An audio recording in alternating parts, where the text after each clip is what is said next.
BRS party silver Jubilee వేడుకలు అయితే జరగబోతున్నాయి. మొత్తానికి వరంగల్లోని హన్మకొండ జిల్లా ఎలకతుర్తిలో మొత్తానికి 1250 ఎకరాల్లో ఈ సభ ఏర్పాట్లు అయితే జరిగినాయి.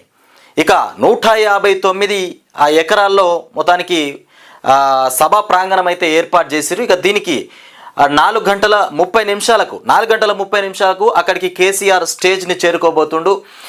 వీళ్ళ అంచనా ప్రకారం ఏంటంటే 10 లక్షల జనాభా మొత్తానికి సభకైతే హాజరు కావాలనేటువంటి ఆలోచనతో ఉన్నారు. మొత్తానికి 10 లక్షల జనాభా అంటే 10 లక్షలకు పైనే రావాలని కేసీఆర్ అయితే మొత్తానికి ఆలోచన చేస్తూ ఉన్నాడట. ఇక రాష్ట్ర వ్యాప్తంగా కూడా సిల్వర్ జూబ్లీ వేడుకలకు సంబంధించి మొత్తానికి కేటీఆర్ కూడా టెలికాన్ఫరెన్స్లో అందరికీ చెప్పిండంట.